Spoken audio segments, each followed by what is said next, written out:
Hello ladies and gentlemen, and welcome back. My name is ODPixel. We should better get Draskyl on the line right now. Andy, are you there? I am indeed. Awesome! Right, let me get the production value up on this. As you can see, let's just explain, because some of you will be like, why are you putting an overlay over an overlay? Basically, obviously, because I'm restreaming this is delayed. So as you can hear, PA has been picked, but you can't see it until I do this magic. Whoa! There we go. Up-to-date drafts and footage of the LAN. I'm just amazing, I know. You don't have to tell me. But anyway, Andy, the draft has begun. We have MVP opening up with that PA and Vengeful Spirit. Do MVP just play... They play it both roles, don't they? You can see either Ryzen doing the support PA, or they can play it in a core, can't they? They've got that flexibility. Yeah, I think that the PA is definitely a comfort zone thing for them, and Venge being pretty much one of the only counters left in the pool against Bat Rider, besides maybe... If you wanted to take an alternative route, you could pick like a Night Stalker we saw the other day, or you could pick Abaddon as well. Those heroes are both pretty good against it, but... If you look at the bans, it's pretty hilarious because Shadow Demon, OD, and Oracle plus Whisper all save heroes. So they all have ways of getting rid of like Bat Rider initiations and whatnot, but last two in the pool being Venge and Abba, looks like MVP are going to go the way of the Venge, whereas Vici just pick up their Kunkka. I think actually FY played pretty well last game, considering the circumstances. Yeah. It just, after a while, support Kunkka just doesn't really do the damage anymore, and you're really just looking to it for a couple of stuns, and they had a lot of other problems to boot, so I don't think that Kunkka was the reason why first game was so hard for them. No, you'd say it was more down to what, letting them have Shadow Demon and the Tinker pick. I guess it kind of comes back to the Tinker pick, really. Yeah, the Tinker just did not work at all. No. It just got owned. Well, I think End might need some chiropractic work after that last game, because that man tried so hard to carry his team and just couldn't do it. I mean, do you think he might play Terrorblade again? It could work, couldn't it? It's kind of a weird matchup. It depends on if they think that the PA is going to be support or not. I think if Vici have done their research and they know that it can be either, that they kind of have to wait to pick their core, because they know MVP can change it up at the drop of a hat. The MVP Warlock. Alrighty. Now, I mean, this is the great thing about MVP, isn't it? They can play Warlock as core or support, and they can play PA as core or support. I mean, what's the plan here? Well, what do you think is most likely? I think it's most likely PA core. Okay. I think it's most likely going to be QO. But again, it's something that's going to throw Vici off guard, because they now have to do guesswork and say, all right, what is the lesser of two evils for us to play against? What heroes can we pick against, the respective cores? And it's tough, because Warlock is still another great hero against Bat, and you have this really, really good long-range stun that's just going to stop Lasso from being a nuisance. You can use it to interrupt Witch Doctor ulti as well. MVP go for a Void pick. This could also be a denial. It could be as well, yeah, absolutely. Yeah, picking it up in both sense. I mean, we saw Yang, he was hitting the Chronos. It really was just the issue that the Shadow Demon was there every time to counter it. But yeah, it's just quite an exciting draft from MVP. I've got that Void, Golem combo, and Vici Gaming. I mean, Witch Doctor's certainly a hero that seems to have fallen off. He is not the go-to support that he once was he? I think it's because he doesn't really... He's hard to roam with unless you have really high kill potential mid-heroes. And he just doesn't really do a whole heck of a lot until you get levels. I think that's one of the biggest issues for me personally. Unless you're doing like that, the Maldict build, where you do a lot of damage during the early game, he can't really contribute to ganks that much, in my opinion. Unless you get a really lucky paralyzing cask and get it bouncing between two heroes. That's like the dream situation, more or less. But yeah, we don't see him too much. Ursa Warrior. That's coming out. Obviously, a hero that we've seen, EG, obviously being the team that is kind of favouring him the most at the moment at this LAN. Vici Gaming are going to be bringing it in. And Ursa, is this just one of the heroes that can kind of man up against a PA, or what's the thought behind this? I mean, I think they just wanted something that would be able to Rosh. Because if you look at how last game went, neither team was really able to prioritize Roshan that much. It took quite a while, I think, for Roshan to actually be killed. So, in that sense, I think Vici just want to play the Radiant lane advantage and just try to get Roshan going as soon as they can, use that kind of advantage to just snowball. Which is not a bad idea at all, actually. I quite like Ursa this stage in the game. It's not really that great against PA in particular because of evasion. But if you ever get to a point where you have MKB and your item progression is on point, you do kind of just destroy the hero. Yeah. The big thing to note here, though, is they pick Ursa when they already have Bat. So typically what EG do is they'll take Beastmaster and Ursa, because you want one other hero that's going to guarantee a lockdown to make sure that the Ursa can actually hit the target that he wants to go on. And Batrider pretty much functions in that same sense, except instead of granting a lot of vision like Beastmaster does, the Bat will just straight up pull the target to you. Whereas if you're playing with the Beast, you have to actually have a Blink Dagger still. Well, final ban now for Vici Gaming. MVP knock out the Tinker, just in case VG were going to think of trying it in that 5th pick this time, a little bit more of a suitable position to be picking him in this draft. Vici Gaming, I guess positions considered, they are worried about Bebby's hero? I think it's going to be, well, let's see. If we think it's QO Void, then that would mean... Well, no, it would be... Oh, okay, you're thinking carry Void rather than offlane. Or no, I meant QOPA, sorry. QOPA, I was going to say, yeah. I didn't mean Void. Okay, the Alch pick. I like that a lot, actually. That's a really strong pick here. They do not have a lot of burst at all on the side of MVP. They're basically entirely relying on crits to be able to break through a hero with an insane amount of regen like an Alchemist. I guess you could also say the same thing about Ursa, but their answer to this is just going to be the Naga. On paper, I actually like Vici's lineup more. I think that an Alchemist pretty much does what an Naga Siren does, it just does it faster, right? Because you get a lot more gold from getting the Greevil's Greed. You'll have your Armlet, your Radiance, your Manta Octarine up way before QO, unless they're able to pressure Ghost as hard as they did in game number 1. And unfortunately, Warlock support, it's not really that great at pressuring. Phantom Assassin support might be able to do a little bit, but we'll have to see. I think if Vici get the early game that they want, have Radiant, and also get Roshan, it's going to be real hard for MVP.Phoenix to stop that. They have to buy a lot of time for this Naga Siren. Alright, so you feel just Vici Gaming of this game is going to be much more simpler for them to execute. Yeah. Yeah, I think this is their game. And what do you think about the way that MVP has chosen to pit the PA and the Warlock? Do you like that it is going to be that safe lane PA and it's not going to be the core Warlock today? No, it's not safe lane PA. Oh, sorry. Oh, it is. Sorry. Yeah, Febby's playing. Febby plays core. I always look at him and I think support. My brain just can't get over the fact that he's playing a core. But I do think it's the right call, because I don't think there was another hero in the pool that would have allowed them to deal with the Alchemist. Because if the Naga gets to a certain stage, the Naga will still be able to outscale Alch. It's just going to take more time. And it also depends on how the MVP can actually execute these fights and how much they can delay. Because the Alch is clearly going to get like 6-slotted before the Naga. Like in pretty much 9 out of 10 games. It's just going to happen. So they need to be prepared for when that happens, and if they can stop Vici's, Roshan killing potential and their ability to just get picks as well with the bat. I think their lineup is much more well-rounded than what MVP currently has. But I mean, as you said, if they're obviously going to have this window where the Out gets somewhere in terms of farm before the Naga does. But as it then goes on, does the Naga catch up and is more of a beast, or is Out always available to stay top? Okay, so the Naga eventually will be ahead, and if it goes like this, right? The Alchemist is a sprinter. He gets to the 6th slot instantly, and then you're like, oh god, he's so farmed. But Naga's a marathon runner, and she'll keep getting the same amount of farm, and then eventually scale out of control, and will beat the Alch in the Ultra League.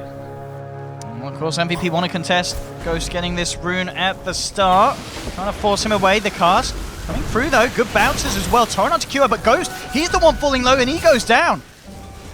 They'll lose him there. Let's see if they can get another. They'll get one in return.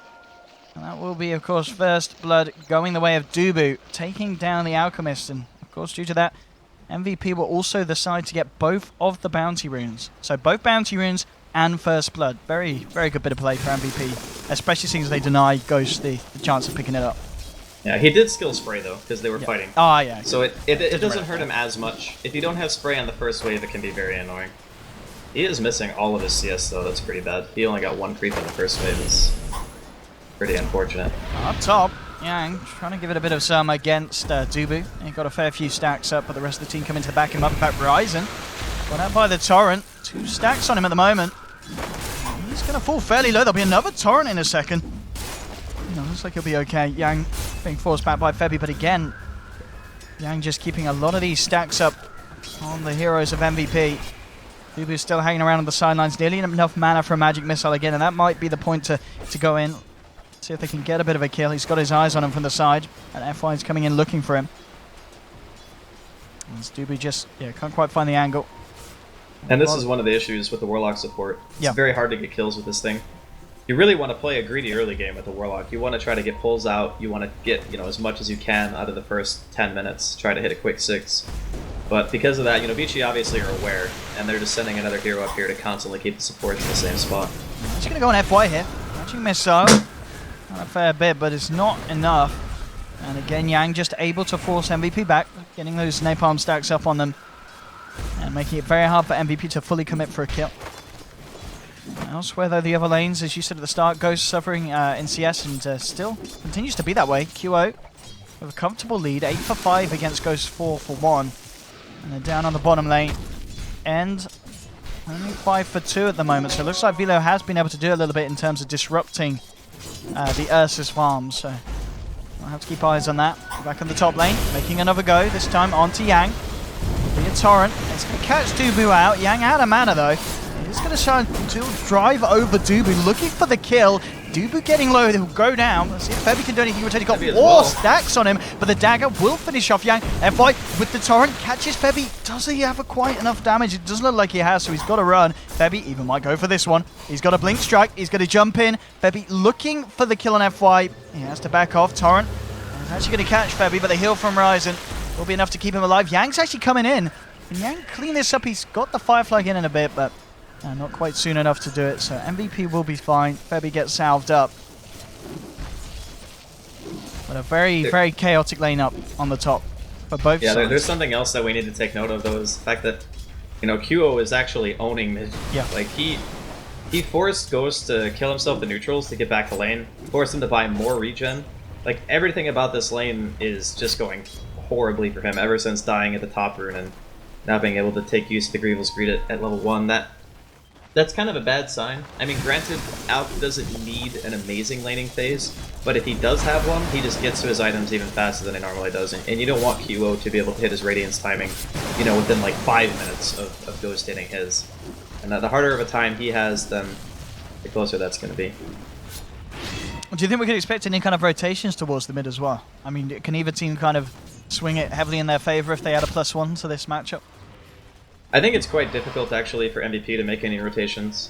Yep. Mainly because they had, you know, Yang and FY in the off lane just being a nuisance. They're also trying to secure the rune for the Alk. They realize how important that's going to be for Ghost to have his early game. But yeah, I think it's more likely that VG would be the ones moving around. And look, not on the side of Ghost there, as the bounty rune spawning at the bottom. QO able to grab that for himself on the Naga. That's so unlucky, actually. Getting bounty runes on Alk in the early game is amazing. If you get like 2 or 3 of them, it's almost like 1,000 gold. Like it's an insane amount of money. I've got a TP now down from FY. He's hit level 2. It looks like they are going to try and make a bit of a go onto Velo. Relatively low at the moment. So obviously still not a point in the X mark, so it's a hard kill. And Velo playing it fairly safe at the moment. 2 points at the time, so he should have a good chance of escaping. Let's see if they want to try and make a go anyway. TDC hopping around, just kind of baiting Velo's attention. FY, now he comes in, the cast, there's the Xbox. Okay, he's just hit level 3, was soaking up the creep XP from behind the tree line, so they didn't expect FY to have that level, so just smart play from FY, and it allows them to catch the Void off guard. That's really, really good, actually. But it's a nice rotation, too, coming in from MVP, recognizing that they sent another hero bottom, so now Dubu isn't really locked to top lane anymore. As long as that dual lane was there of Yang and FY, there was pretty much no way Dubu would be able to leave because the PA kind of needs the help. But as soon as that lane is gone, Dubu decides, alright, now it's time to make my presence be felt elsewhere. Mid lane, Dubu could get a magic missile in. A little bit of kill, but Ghost just able to get himself out of range and salves himself back up. 3 for 2 at the moment, still both hard carries getting a lot of farm. N 32 for 10, Febby 31 for 13. And these lanes are pretty static, honestly. There's a lot of movement on the side of Vici, but it's more like we need to do ancient stacks, we need to secure the rune for the Alchemist as much as we can. If they can consistently get top rune, you know, maybe the Alk gets lucky and gets a bounty. But this time around, he's not going to be there in time, and that's going to be a bounty rune that he pretty much just doesn't get. I actually think a bounty rune is more valuable for him than stacking a creep cam, because I'm pretty sure he gets the 5 times multiplier right now, so yeah, I think it's actually better to just get the rune and then stack the camp. Well, he's certainly getting a bit more space now, though, in the mid, as we can see. He's pretty much caught up to QO's CS. Yes, QO did head down, picks up her haste rune. See if we can get anything done with it. Dubu is going to come back towards the mid lane, but at the same time, Ghost has the backup of DDC. If anything was to kick off. This, of course, leaves Yang on his own on the top lane, trying to look for the level 6 Ryzen. Bit of a wraparound. They are going to try and make a bit of a go onto Yang. See if they can do it. Hasn't quite got level 6, so no crits for Febby. One more dagger might just be enough damage, actually. It's close, not quite enough. Does he not have a, he doesn't have an Orb of Venom or Blightstone. Very, actually, uncommon to see a PA not have either of those items, because they're going to find DDC. Yeah, he tried to kill himself the Ancient. Yeah, QO with the Riptide. Level 4, of course, at this point.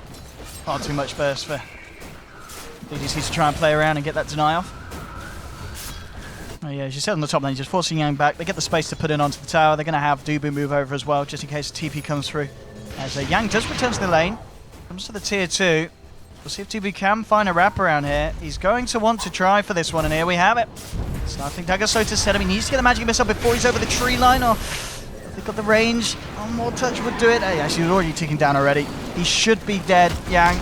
He will go down. Dubu may pay off his life, though, and DDC come in with a rotation.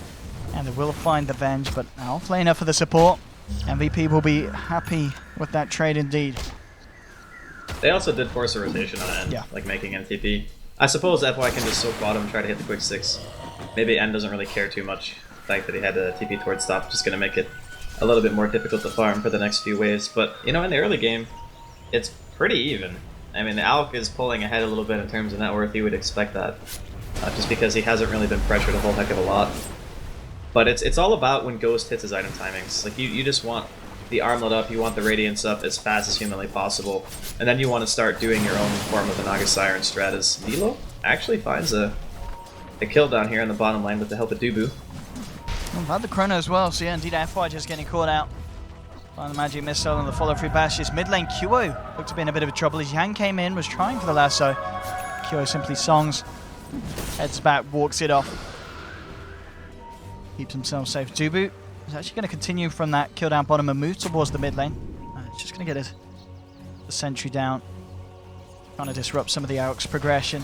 As Ghost, obviously now level 8. And of course Armlet, very close to being done. We'll see how he can keep his farm up and how he can get involved with the fights as well.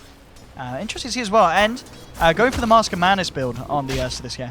And not something that we see Ursus do all the time, and I don't think it's something that Arteezy does, is it? No, I think he was one of the first ones who did that. Okay. I mean, I don't know if he did it today or when he last time. Yeah, when he last played it. He has done it in the past. Febby not having a great day. Absolutely, everything being thrown down there onto Febby. Not enough Warlock heals in the world there to save the PA from that kind of beatdown. VG. Looks to take a tier 1 off the back of that as well. Yang just forcing Ryzen to back up. At the same time though, MVP trying for a bit of a trade. Dubu and Velo. Going for the tower. TP in from Ghost. Dubu even questioning maybe sticking around for that one. Velo does have a Chronosphere. So Ghost has to be kind of careful. I mean, yeah, okay, Chemical Rage is going to be enough to stop Velo from trying for it. Not going to have enough damage to go for it. Yeah, there's no way they kill him. And this is kind of already at a stage where the Alchemist has the one item that he needs to feel safe. And that's super important for him, because as soon as the Armlet and the Chemical Rage are online, you need to commit like 4 freaking heroes to take him down. And that's just too many resources for MVP to want to commit at this early stage. DDC's got to be a bit careful here. He's going to get pincered behind this tier 1, and indeed Febby's coming in to look for it. There's going to be a TP through from End, and immediately Febby jumps out. Doesn't want to mess around with the Ursa. They do have 4 here, and they do still have that Chronosphere. If Velo can find the opportunity, jumps in. There it is, perfect. Catches 2 out. Ghost still on the outside of it, though, but they should be able to take DDC down. Can they get End as well? He gets the range off, runs to Dubu. Dubu's going to be taken down. Velo, he might go down as well. Gets the time walk off just in time. MVP have got to be careful. There's an X mark onto Febby. Febby in trouble as well. He's going to get bought back. Couple of swipes should do it. One more from End if he can get it ranged. There it is. PA to fall. And incredibly low though. Has to be careful. With the Mask of Madness taking a lot of damage here. And Mansa rips Velo down. But QO will finally shut down the Fuzzy Wuzzy. QO could be in trouble himself. So the song's still on cooldown for 30 seconds. Nice FY with the Tidebringer, bringing QO down fairly low.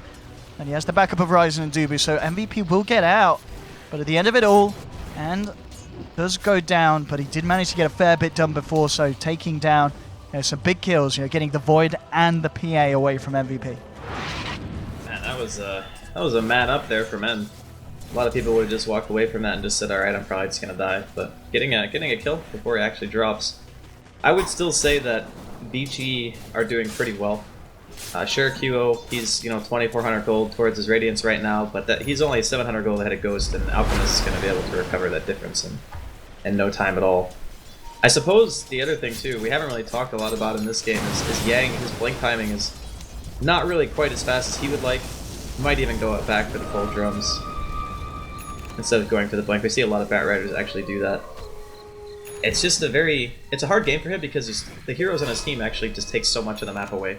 And yeah, it looks like it will actually be the drum build. Yeah, I mean, is this a build that you kind of come into certain games knowing you're going to do? Is it normally a fallback if you feel that you can't get that quick timing on the blink, or is there definitely method to just choosing it over the blink dagger in certain situations? I think that a lot of Bat players like it because the hero is already kind of tanky on his own. Like, he has 2.4 strength gain. You get really nice mobility from the drums, and if you get a lot of stacks of napalm, it's a lot easier to spread Firefly during fights. Gonna see another pick here. Spilo actually gets caught out by FY and the gang in the bottom lane. But yeah, I think drums are quite good. At the same time, watching up top, because Vici, they want to do something as well. They find something bottom, but the golems are going to be dropped down. Yang falling very, very low. End mans up, takes down Ryzen, now turns his attention towards Dubu, but the magic missile holds End back, and he doesn't care. He still chases down, takes the Vengeful down as well. Yang having a bit of trouble as the golem coming in deep. It's looking for him. Yang looks like he'll be able to survive this for the time being, just juking out the golem. Keeps himself away. Golem might be able to finish off the tower here. Get a nice bit of gold here for the side of MVP. And we do have Febby coming in as well. And as Febby says, I want that, and he takes it. Febby gets the last touch. More gold into the pocket of the PA. Is he going for Battle Fury? I guess he is, right? Looks like it, yeah. Ring of Kinda Health. has to be. He's got a casual Ring of Health right now. He's not really having the performance that you would kind of want, I think, out of a PA. It's a really rough game, though, because you can't really go on Alf. You can't go on Ursa because of Enrage. There's not really a great target for you to jump during these fights. I guess Witch Doctor is probably like the best he went one. Vanguard. Oh, he went Vanguard MPS? Yeah. Okay. I mean, I guess it just means that they want to play like a 4 Protect 1 where the PA is part of the 4 and then the 1 is QO. Yeah. And just put everything in that Naga Siren and just hope that he's going to be able to carry the game. Right, look at MVP here. They are deep. And, well, Vici's going to welcome him. I mean, Ryzen, he just gets left behind, and Vici Gaming taken down. The question is, can they find anything more? Yang moving in. He has the lasso off cooldown in 2 seconds. Could be perfect timing. He's trying to find for Dubu. Dubu holds him back with a magic missile and still chasing. Has blink off cooldown in a few seconds. This could get painful for MVP. There'll be the swap. Trying to get himself out. The time walk as well for Velo, but now the cast bounces and jumps in. The Chrono from Velo just being used to try and get himself out. QO with the song as well. It's just a bit of a disengage, but End chases down Dubu. They'll finish off the Vengeful Spirit. Yang, he's not done as well. He's still got that lasso. He's going to look for a target. The dagger from Febby slowing him down. Vici Gaming maybe now starting to back. Ghost cooking up a concoction. Just holding back the illusion. And that is now going to be Ghost, of course. Radiance and Armlet complete. 15 minutes in. Very good timing for the out. Especially considering how he was getting beat down at the start in the laning phase. But he has absolutely skyrocketed and recovered on this Alchemist at this stage. Sitting at 9.5k gold. Pretty much nearly 2k ahead of QO's Naga. Yeah, this is a really bad sign for MVP. Their next Chrono and Warlock Golem have to result in a big kill in a tower or something like that if they want to stay in the game. Because your Vanguard PA is not going to be bringing the damage, your Void is not going to be bringing the damage. You just cannot kill the cores right now on Vici. It's a similar feeling of what we had with M playing Terabyte in Game 1. Instead of it being only just this one hero, it's like 3 heroes that really can't die. So it's a bit troubling. I mean, End already having the Blink and the Mask of Madness, you can see how Vici want to play this. They're just going to smoke up. They know that they have the advantage. MVP as well. They want to do something as well, but they could get caught out from behind. Who they're going to find first? Yang circling around QO. Jump in onto Ghost. He's the focus. The Golem dropped onto DDC and FY. Dubu hits the manual missile, but Dubu, he's going to be able to live through this. Yang still looking for QO. So Vici came in there, found one. They've found another double kill for End, and they may not be done yet. We can see a very awkward position for MVP to be caught in. Febby tries for the TP out. Oh, only just makes it. Endo with the triple kill as he did find Dubu in the tree line. They'll take the golem as well. And Vici Gaming are just getting so far ahead now at this stage of the game. As MVP just looking for fights with their ults, but it's just not going to plan. Yeah, they have to. I mean, that's the problem with their lineup is they're actually forced to fight. If they don't fight, Vici are going to scale so much faster. Roshan's going to be on the table now as well for Vici. If they want to win, like if they do win the next team fight and they want to go for Rosh, they can easily because they have Ursa. And see Fabi is actually going to jump in on this. Just time with End. He needs a bit of backup. End's out. Nice crit. It's not going to be enough. End's fine. And indeed, yeah, the diffusal blade is going to be what's coming out next. MVP just need a lot of time, as you were saying at the start, if they can buy the space for QO to get to that point. But it's going to be hard, and certainly proving to be so as well, as we're seeing just at this stage of the game. Vici Gaming much more suited to taking these fights when MVP just doesn't hit the perfect combo. I mean, by all means, if we see like what, a 3-man Chrono into a 3-man Golem, and you know MVP they can do it, but it's just not happening because Vici Gaming aren't giving them the chance. Yeah, that's pretty much the problem. And I mean, Ghost's net worth is just gonna keep climbing. You know, it seemed like almost 2 minutes ago they said he was 3K ahead. Now he's almost 5. Yeah. It's not gonna get any better until he has a full inventory, and then he's gonna start giving Aghanims to his teammates. Like free eggs for your Ursa, free eggs for the Witch Doctor, free eggs for, you know, Bat and Kunkka. They all actually have pretty decent Aghanims upgrades as well. So it's not like the Alchemist of old where he just falls off as soon as he gets 6 items. I mean, sure, his own effectiveness might not scale anymore, but he can make his team a lot stronger as well. And MVP are in a real bad spot right now. They need to rely heavily on QO's Naga to keep the lanes pushed out and to maintain control of the map. Because as soon as they lose it, Vici just are never going to let it go. Top lane. MVP coming in, Febby. He needs that Deso. I mean, maybe with the Deso, then, you know, we can start seeing Febby, you know, picking off some of the backliners on his own. But until then, as you said, with the Vanguard build, it's just very limited in what he can do in these fights. I mean, the slow, obviously, it's useful, but they really need more damage. As you said, as MVP just in a position where they're just unable to kill any of the cores. You know, End with the Enrage, Ghost with the Chemical Rage. But there's just no chance of fighting through that unless you're able to fight around it. I guess there will be some timing where MVP are going to be strong. It just has to be around ultimates, and that's like the only way. I don't know, when I saw the draft, I really felt like Vici had a huge advantage, and I think it's just being showcased right now. They're just like, they're flexing their muscles on the map. They know that MVP, even with Golem and the Void ulti available, that they're still very, very scared about taking an engagement. And more, just the items coming out for Vici Gaming that's going to make these fights even harder. FY with the armlet dump, and End now has that diffuser blade complete. So whoever they get a lock on, I mean, they've got so many kind of different ways of single target controlling someone. Ghost lands a concoction, End's chasing down someone with a diffuser blade, FY bringing someone back with the X mark, Yang hitting a lasso. They can just kill whoever they want in these fights. And it's very hard for MVP to do anything defensively. I mean, they've got what they have got the heal, they've got the sleep. I mean, in these fights, if we see QO being involved and getting off good sleep so they can disengage, that's great. But at the same time, you look at Vici Gaming's lineup and they could just take the fight again in 30 seconds. Their cooldowns are not important, not nearly as important as that of MVP's. Well, Yang finding Velo here by the Ancients. And that's the thing, Vici Gaming could just fight whenever they want and MVP can't. And not only can they fight whenever they want, they can kill Rosh whenever they want to, as long as End is alive. I mean, what are MVP going to do without Chrono? Like, how do they fight this? I don't know, I think that MVP... I don't know the idea behind picking the Warlock per se. Like, I know they kind of consider it a counter to Batrider, and having other heroes like Naga Siren who do spread damage with Fatal Bonds can be pretty devastating. Like, I understand all that stuff, but it doesn't really feel like the hero has found a spot in the game, especially against something like Ursa. Ursa is probably one of the best heroes against Warlock Golems because you just kill them in 1 second. You try to walk it in and it just gets blasted. This could be a nice pick-off if they can get it, but they've already been spotted. Ghost He's prepping for this. He didn't have boosted travel for 17 seconds. He's going to try and kill Dubu, and he's going to get away with it. And he's going to walk it off. They've dropped the golems and everything, and Ghost just doesn't give a damn. And now they've got to get out MVP. They've got to get the hell out of here. Febby, he's not going to be that lucky, though. His Yang lands a flame break.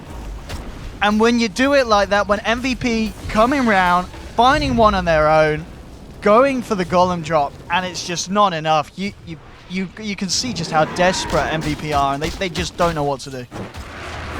Yeah, their draft is just not really coming together, I think, the way they wanted it to.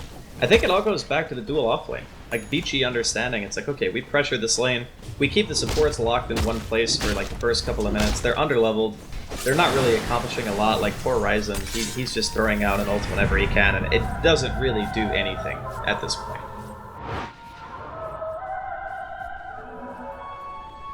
QO just needs to do an immense amount of carrying this game.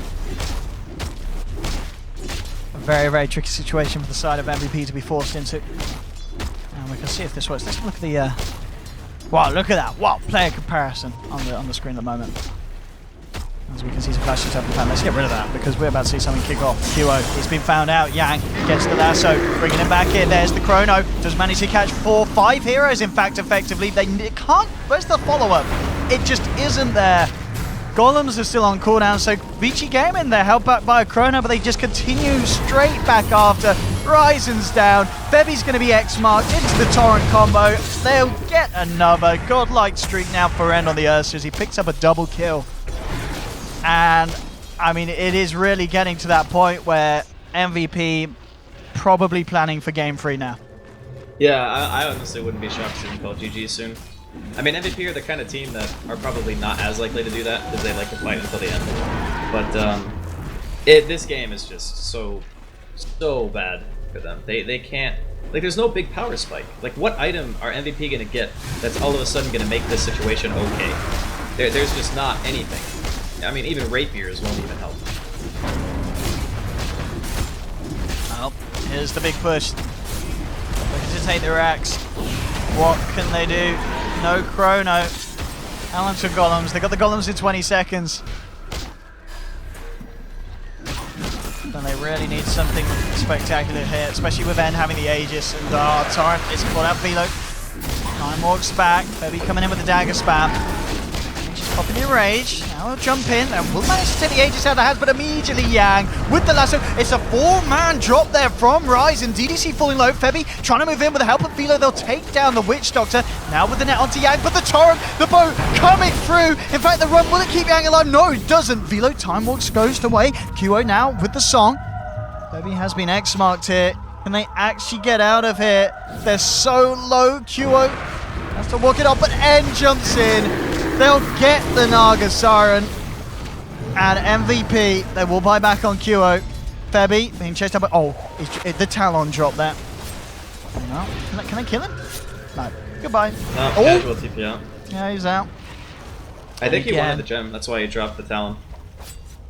Because Febby had the gem on him, and when he died, I think he wanted to pick it up in TP. That would have been like the next level, like, not necessarily BM, but kind of BM, kind of next level play. Yeah, he was open for the gem, yeah. Well, End has stolen Febby's poor man's shield. And Febby certainly is a poor man at the moment. He's right down at the bottom of the board. Dude, just look at the net worth chart. Like, this is what I'm talking about when I say the Alk is going to hit his timing before the Naga. It's just... This is why at TI, no one was picking like that hero, or picking Naga into Alchemist, because of this. It's just because you can't ever kill the freaking Alchemist if you don't have like really good synergy with your Chrono. Oh boy, oh boy. I mean, it feels like they've got to hope that Vici Gaming comes in one by one. But Vici Gaming, I mean, they may have messed up in game one. Oh, and I think you and I are gonna have to take over for Vici if they wanna, if you wanna win this game. I think that's what actually needs to happen. Yeah. They need something spectacular here, MVP. And Vici Gaming. Yang coming across. Oh, he's actually gonna find the courier. Oh, where's your Iron Talon now, QO? It's not there anymore, and Smoke's gone as well. Courier down. It's Vici Gaming coming down mid. And I'm gonna look for that second set of racks. What is the play from MVP? Febby still at a point. He still, of course, hasn't got that Desolator complete.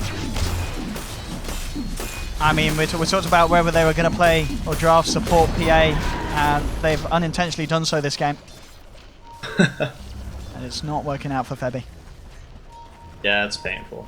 Very, very painful. But I think when they got to last pick, they already felt like they were so outdrafted that one of the only things that was going to be able to pull them back is like something similar to a Naga Siren, where the hero can just have so much influence on the map just on her own that it can kind of do it. And from that perspective, I totally understand why they did it, even though it's not an ideal pick against a matchup with an Alchemist. It's just because they were so outdrafted at that point that I don't know what they could have picked to make this any better. Like, maybe if they went full, like, DC and went Skywrath mid and just went for, like, the damage and just used Chronosphere and Skywrath ability to kill people all the time, but I don't think they're that kind of team. Oh boy, 25k net worth lead, nearly that 1k a minute. Rule that's kind of the impassable point that games can get to. Let's see, Vici Gaming, they're going to find QO here. He walks into the midst of it all. Yang brings him back with the lasso. Dubu, he's looking for a swap, but what would it do anyway? They're both down. QO out for 70 plus seconds. No buyback, as it's still on cooldown. They do have a Chrono, they do have the Rock Golem, so they'll maybe give it one last shot here, MVP. They're losing the mid-Rex very fast. Maybe one final hurrah. Velo, he goes in. He can't quite find it. He'll get one in the Chrono, but he enrages up, and Velo's down. And that may just be the final straw. The Golem's drop, but immediately disappears. And GG is called. Vici Gaming will be taking this to a game 3. And in a game where, I mean, both times, I mean, would you say in both of the games that we've seen, the losses a fair bit down to the drafts? I would say this game more so than game 1. Yeah. I felt when I saw that Naga Siren pick that was a panic, and that MVP felt like they were already at a huge disadvantage, which I would have agreed with. I don't know, I just feel like Vici read their opening very well, and they understood what they could pick against those heroes, and even though PA is a comfort zone pick for MVP, it has a very specific job. And if it can't do its job and is forced into going like this weird Vanguard phase build and fighting like super early against tanky cores like Alchemist, it's not really going to do what it's meant to. And that's usually like jumping the back line, catching these squishy supports, killing them really fast, and then the rest of your team kind of just routes the rest of them. But yeah, Vici, very solid draft, very solid game 2.